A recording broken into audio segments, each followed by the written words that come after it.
Estate Show with Pat Lopez, where we talk everything real estate. Today, my guest is Robin Mitchell of Berkshire Hathaway in Margate, New Jersey. Robin, welcome to the show. Thank you, Pat. Great. So, I wanted somebody from New Jersey, and especially from the Jersey Shore area, because the Jersey Shore is a little bit different than a Philadelphia market or even a suburban market, because you have a lot of people who are buying homes for vacation, Airbnbs, just overall investments, building, right? There's just a ton of stuff that's a little bit different than our market here. So these are some of the questions I'm going to ask you. You ready? Yes. Perfect. Okay. So before we get into all that, I always ask, how did you get started in real estate? Well, it's so funny because I worked in the restaurant, the saloon restaurant, where we go back a long time. Right. And at that time, I was flipping houses. I was always interested in houses, looking at houses. And then one time, a realtor was selling a house for me, Mike Giordano, Century 21. And he said, you really should get your real estate license. And I thought about it, and I just decided I'm going to do it. And I started at Temple University Real Estate Institute. Right. And Jay Lamont was my first teacher. Okay. And it was great. And Alan Dom was my second teacher. So I was in a wonderful environment, and I loved it. And then I started in a little South Philly office on Broad Street. Well, it wasn't that little. They did a lot of business. Right. And I stayed there for 2 years while I was still at the restaurant at night. And then I just wanted to be in Center City. So I interviewed with a lot of Center City realtors, and I went with Prudential Preferred Properties, which at that time was owned by Craig Millard. And it was a big company, Right. but not as big as it is today, where it was now changed names 2 times. I'm still with the same company. And I started in Philadelphia, and I loved it. In the year 2000, I bought my first house at the Shore in Ventnor. Okay. And I started doing the weekend thing. Like, I didn't care how hard I had to work all week. As long as Friday at 5 o'clock, I was on that bridge. Right. And it was fun. And it was wonderful. And I loved it there. So little by little, I got the idea to get my New Jersey license, to start doing business at the Shore. It was like starting my business all over again from the beginning. But I had to still keep my Pennsylvania license because sometimes I had to come back here to sell a house. So I had a plan. It was a 5-year plan. But for 6 years, I went back and forth. Right. And then I really started to get more business at the Shore than I had in Philadelphia. So I let my Pennsylvania license go. It was hard to do. Right. But so I've been there now full time for 14 years. And I had 2022 was the best year I ever had. That was good. Right. No. Yes. And well, now things are changing. Right. Well, let me ask you this question. So do you find with some of your Philadelphia connections and, living in Philadelphia for all those years, that a lot of people are contacting you for vacation homes? Or are you getting any of that, or thinking like, hey, I want an Airbnb? What is your connection with Philadelphia now? Like, just clients that you've had in the past. Are you seeing any of that, or no? Yes, I actually, one of the very wonderful things I get are referrals from realtors in Philadelphia. Okay. So they have a friend, wants to buy a house at the Shore. They have a client selling their house, wants to move to the Shore. And also friends, family. I still advertise in Philadelphia. Okay. Because I'm known there. I was born and raised and lived practically my whole life there. So I do get that. I do get calls from people who want to Airbnb, but I know that that's a very important part of our business today. But down the Shore, let me just get into the fact that the island that I work on is a barrier island in New Jersey. It's called Absecon Island. Okay. It has 4 towns, Atlantic City, Ventnor, Margate, and Longport. And each town has their own little government and rules. So now they're not too happy with Airbnb there because there's like, people who have very expensive homes and they go there in the summer, they want to have a good time, and they don't want a house next door. Right. Filled It's a with- party house. It's a party house. Right. So, all the towns have slightly different rules, but one of the rules might be like a 3-night minimum. So you're not going to get that person that just wants to spend, $500 and invite 30 people. Right. And I tell you that I was handling a house in Ventnor. I sold the house to a very nice family that immediately moved to Texas. So they had they were Airbnb-ing it with a property manager. Right. And they were doing a pretty good job. And they were getting $650 a night for a 3-bedroom, 2.5-bath townhouse, 2.5 blocks from the beach, which they didn't clear that, but that's what they were getting. And, but they talked to me about selling it. And I was showing it. It was easy to show because as soon as the people left, the cleaner went in. So it was always looking good. And I was working on that. And then one morning I got a call and she said, well, we've been on the phone all night with Ventnor police.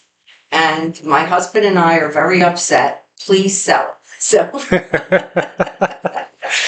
it was kind of iffy before that. Right. But that did it. And I made the sale. So that's one thing. Mostly what I get are people my age who are retiring and they have a home in Philadelphia. They've had it for years. They have equity. They're going to sell that. They're going to buy their dream. Right. A home at the shore. We also have, we do have families who mostly come in the summer when the kids are off from school. I just sold 2 brand new townhouses a block from the beach to young couples with little kids. Right. And they're lovely and it's good. Well, let me ask you this question. What was the biggest change with COVID? Because you had a lot of people, and from my understanding, when people were with a hybrid or just work from home, period, a lot of people who had houses just ended up going down to the shore, and it was like, instead of 3-4 months, it ended up being, like a 12-month, type of destination. Now, and still that hybrid is still big. I mean, a lot of people, may only have to go into the office 2 days a week, Right. that type of thing. Are you seeing any influx of people saying, hey, I will drive back to Philly because I only have to do that maybe twice a week, and I want to buy in, New Jersey, in the Jersey Shore? Well, we do have rentals. Our rental system is very different from here, meaning we have what we call winter rentals. You move in September and you move out before Labor Day. So you move in after Labor Day, you move out before Memorial Day. And that year was like the biggest surge of winter rentals that we ever had. Right. And I was worried that with COVID, I can't go in people's houses. I can't show houses. I may never make another sale. But the opposite happened. I was busier than ever. Right. And so I think I lost my train. No, that's all right. Is that all right? No, you're good. Yeah. So, okay, I didn't realize that, but that's pretty interesting that you have summer rentals, which are, I guess, basically weeks, but then in the off season, you could rent, if you want to, and if you can, if you don't have to work, you could rent for like 9 months, I guess, for monthly rentals, that kind of thing. That's, And people, I never knew that. people were leaving their apartments in Philadelphia Right. and working in their rental while they were looking at the ocean. Right. So that was nicer than being closed up. Right. Okay, Robin, so my question to you is this. With the hybrid and people having to go back into work, have you seen anybody tell you, hey, I have to sell my house because my job is now telling me I have to go back into work? Have you seen that? No, that I haven't seen. Most of the people who came down during COVID, I would say, were renting. And the buyers, once they buy a house, no, they don't want to sell it. Right. Especially at the interest rates that they paid then. Okay. That's why things have changed. Okay. Okay, so now let's jump subjects a little bit. Inventory. What does the inventory look like down in Margate, Ventnor, Longport, that kind of thing. I mean, is it tight like most of the Northeast and Jersey in general is super tight with the low inventory? Are you experiencing that as well? It's been very tight. We had at one time the lowest amount of listings available that we've ever had. But now, little by little, a little bit more are coming on. But still, I mean, sales are down. The number of sales are down. The prices are not down because of the lack of inventory. And we're keeping busy. Okay. We're keeping busy. Okay, so now I have another question for you. If you're average Joe, let's say, and you're working at a casino or somewhere down there and you need to buy to live. Now, you're not buying a vacation home, you're not buying a potential Airbnb. And with low inventories, where are people going that have to live there? Are you just selling on the island, or are you going inland a little bit as well? Well, I have gone inland, but I do believe that a realtor has to know their market like the back of their hand. And there's a lot of little towns on the mainland. And, but like I said, I have done it, but I try to stay on my island. But, you know, you're talking about the average Joe working at the casino, maybe as a dealer. Right. Well, those people, it's difficult. I mean, where are they going to buy? Right. The prices are, you know, they've doubled since before COVID. And it's hard to find a house. I find it hard to find a place to live. So they might have to go maybe in Atlantic City. They may have to go offshore. But all in all, it's really a luxury market. Okay. Meaning Margate, maybe 6-7 years ago, used to start at 500. Now it starts at $1 million. Longport starts at $2 million. Wow. Ventnor, you know, if you find something for 500-600, it's not going to be a newer, nice home. Right. Okay. So very good.